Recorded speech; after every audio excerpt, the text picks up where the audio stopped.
Hi, and welcome to CNET's Inside Scoop. I'm Bridget Carey here with Maggie Reardon, and the FCC has just voted to support net neutrality regulations, but things don't change overnight. So we're here to look at what is next in the battle for net neutrality. What do you see as being next? Well, first of all, the rules are really just to keep in place the internet that we all know and love today. It's just to preserve this whole idea of openness on the internet. So you're not going to notice anything tomorrow when you go to your favorite website because nothing's going to have changed. All this is doing is making sure that your broadband provider isn't going to be able to block or slow down your traffic. There aren't going to be any fast lanes on the internet where Netflix, for example, has to pay extra to access customers any faster. So it'll be the same old internet you've always known. Well, how long will it take for the rules to be in effect? Well, there are some processes that have to happen, just some sort of managerial type things.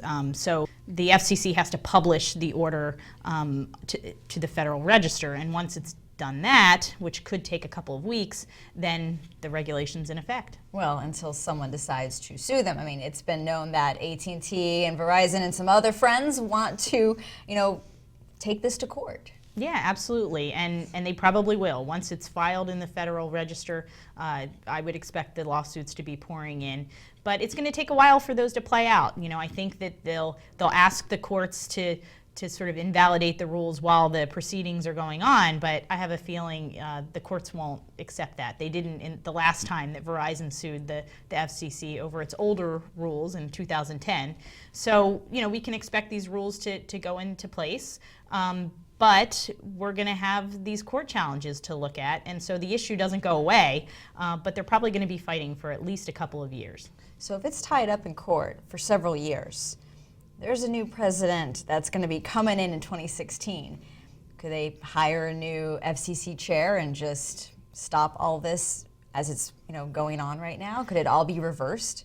Yeah, it could. In fact, it's very likely that once the court decisions are all decided, Chairman Tom Wheeler won't be there anymore, and it will be someone else. And if it's a Republican administration, you're going to have a Republican FCC. They'll have 3 votes on the FCC, and the Democrats will have 2. It'll be the mirror image of what we have today. And yeah, they could do a lot of things. They could get rid of the regulation.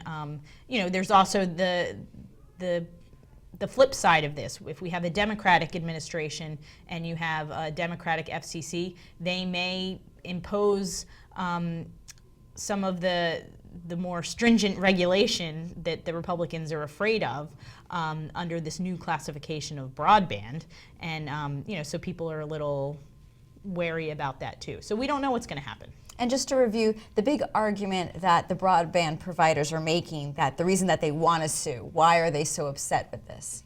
Well, the big reason they're upset is because, everybody pretty much agrees on these rules for openness. Everybody likes an open internet. What they don't like is that the FCC is basing these rules on regulation that was really drafted for the old telephone network. And so they say it's going to regulate the internet like a utility. And there are all kinds of provisions, such as taxes and tariffs and what they call unbundling, which makes them have to share their infrastructure with competitors that they don't like. And so the FCC has said, well, we're going to forbear on a lot of these things, or basically ignore those regulations that don't apply. But the devil will be in the details in terms of how they write it, because a lot of the Republicans are saying, well, what about future FCCs? Could they decide not to forbear, and then we have to deal with all this added regulation, and that might happen. Well, I guess we'll have to just see how this plays out. Thank you, Maggie. I'm Bridget Carey. Thank you for joining us on this CNET Inside Scoop.